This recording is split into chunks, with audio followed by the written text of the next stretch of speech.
Yang pertama adalah toko protein di depan gym. Saya rasa setiap gym kan sekarang mulai menjamur ya. Gen Z ini mulai sadar hidup sehat. Anda lihat kalau di tempat-tempat olahraga sudah banyak orang jalan pagi atau bahkan lari. Olahraga lari ini sekarang termasuk sebuah olahraga yang lebih populer. Saya lebih senang sih melihat bahwa bangsa kita lebih optimis, Gen Z kita lebih sehat. Mungkin edukasi-edukasi yang kena ginjal, kena gula darah, anak usia muda, maka membuat mereka lebih sadar. Terutama pasca COVID, sehingga mereka itu ada satu kehidupan baru yang lebih positif. Dan oleh sebab itu, toko protein di depan gym ini ternyata populer loh.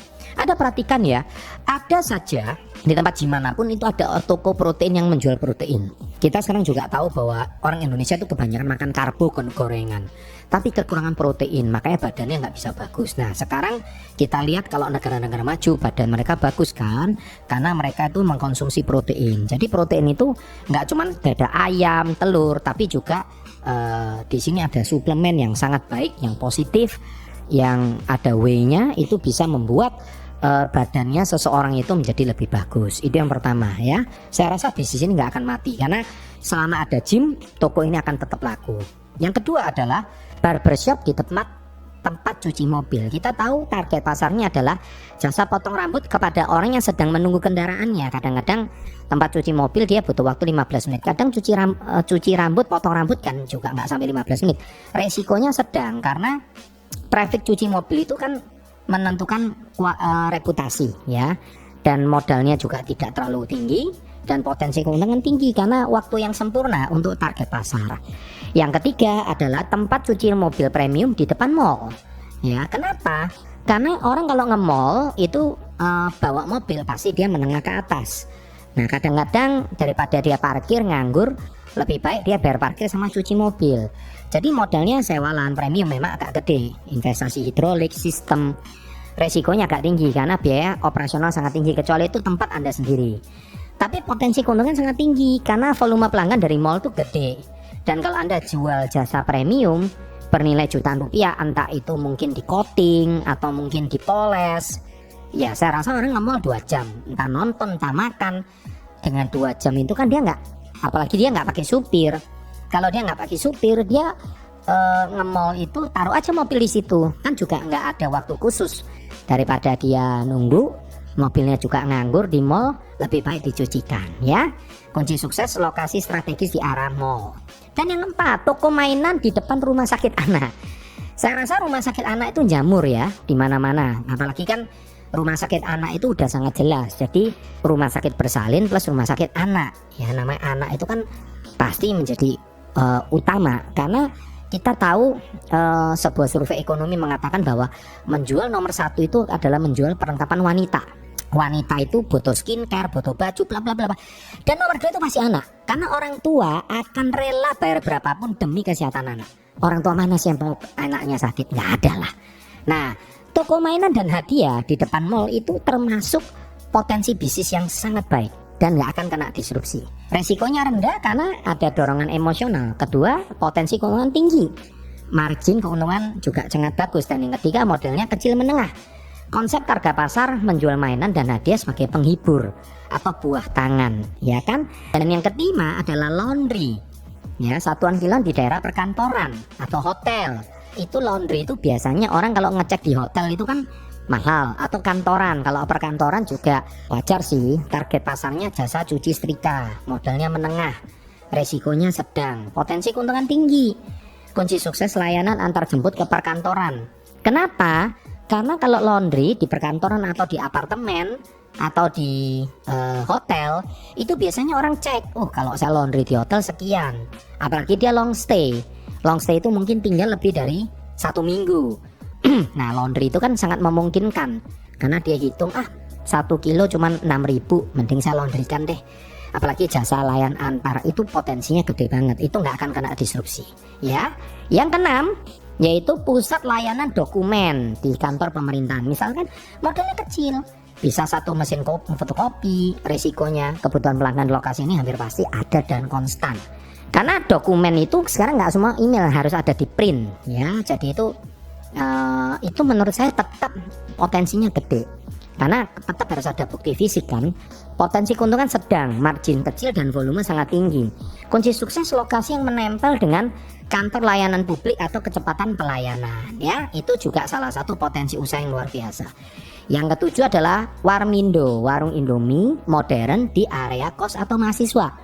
Saya punya seorang teman ya, dia punya K3 Mart. Mungkin Anda yang tahu ada K3 Mart itu kan sekarang layanan mie Korea ya, mie instan baru. Itu juga sesuatu yang bisnis yang bagus ya menurut saya. Nah itu juga franchise-nya berkembang di banyak kota. Dan sekarang kita juga lihat Warmindo modern. Konsep target pasarnya jelas, yaitu Anda lihat ini, dia itu bisa sampai potensi dapat 30 juta per bulan loh. Marketnya jelas, menyenangkan, tempat nongkrong. Kemudian modalnya kecil, bisa dimulai dengan konsep warung tenda. Resikonya rendah, permintaan murah, tempat nongkrong mahasiswa nggak pernah mati. Jadi saya yakin Warmindo ini termasuk sebuah potensi bisnis yang cukup bagus ya.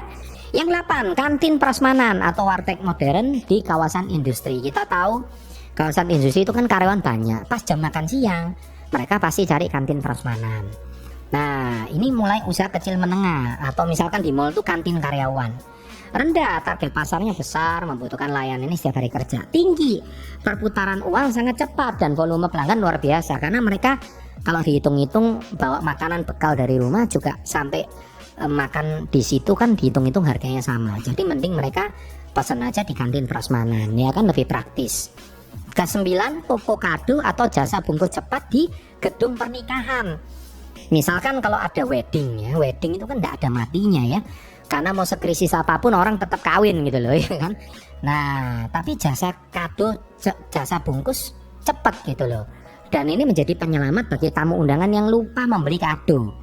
Atau biasanya apa ya, artinya cuma ngasih angpau lah atau amplop pernikahan, tapi ada yang bawa kado. Modalnya kecil, bisa dimulai dari stok kado amanah. Resikonya sedang, pendapatan tidak menentu, sangat bergantung. Apalagi orang yang ulang tahun kan kita nih bingung ya mau ngasih apa gitu. Nah di sini tuh sesuatu yang sangat bagus, potensi keuntungan sedang. Ini juga nggak akan ada matinya. Ke-10, kios sarapan pagi Grab and Go di dekat stasiun dan terminal. Kadang ini bisa kecil, kadang-kadang orang terminal itu kan kadang orang transit ya, atau orang di situ makan, sopir juga mau butuh makan pagi. Nah, resikonya rendah, investasi sangat minim ya, resiko hanya makanan tidak habis aja. Tapi tetap permintaan ada. Potensi keuntungan sedang, keuntungan didapat dari kuantitas penjualan di jam-jam yang sibuk. Kunci suksesnya kecepatan transaksi, sediakan uang kembalian, atau sekarang pakai QRIS ya, itu hasilnya luar biasa sekali. Dan yang ke-11 adalah jasa penitipan hewan.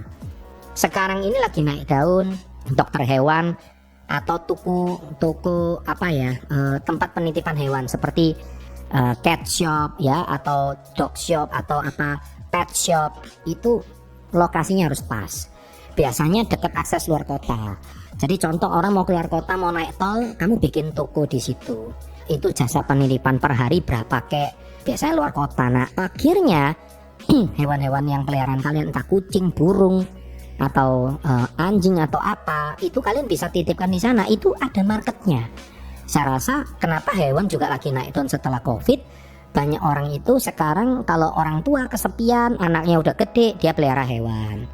Atau mungkin pasangan yang child free atau anaknya udah mulai gede, jamnya sekolah, dia pelihara hewan. Jadi hewan itu termasuk sekarang lagi naik daun. Kalau di kota-kota maju seperti di Korea, di Jepang, negara-negara maju, bahkan saya pernah waktu kemarin di Korea, di Myeongdong, itu ada loh minum kopi bayar 30.000 bisa main sama kucing 1 jam, lucu kan. Jadi orang itu beli kopi main sama kucing ya, lucu kan. Jadi itu sesuatu yang menyenangkan ya, itu memang lagi naik daun ya. Jadi itu bisa dipertimbangkan bisnis. Yang ke-12, toko frozen food. Sekarang kita tahu era kecepatan teknologi, era modern, banyak orang itu maunya praktis. Makanannya enak, frozen, tinggal panaskan melalui oven atau dipanaskan, udah jadi gitu. Jadi modalnya kecil, terus resikonya juga rendah karena produk tahan lama kan, frozen kan. Karena potensi keuntungannya sedang, dan kunci suksesnya kelengkapan, terutama bumbu jadi yang jarang ada di warung. Jadi orang kadang masak sendiri pakai frozen food di komplek perumahan, itu juga bisa menjadi solusi. Dan yang terakhir, ke-13, sengaja saya buat 13 nomor karena orang selalu berpikir 13 itu angka sial, enggak juga. Justru angka sial ini bisa jadikan berkah bagi kamu gitu loh. Warung kopi pit stop di jalur sepeda. Jadi kita tahu kalau sekarang orang pagi sepedaan itu mereka itu kadang-kadang cari warung kopi gitu. Warung kopi yang lebih murah, nggak kelas Starbucks lah. Nah, konsep target pasar menjadi tempat istirahat dan kumpul, nongkrong atau kopdar, makanya disebut kopi darat. Resikonya rendah, investasi minim, resiko adalah lokasi yang ternyata tidak ramai dilatih pesepeda, atau pit stopnya, tempat pemberhentiannya. Setelah ngopi selesai, lagi langsung sepedaan lagi. Modalnya kecil, bisa dimulai dengan sangat sederhana. Potensi keuntungan sedang. Nah, inilah lokasi harus tepat 100% di area populer dan menyediakan tempat sepeda yang aman.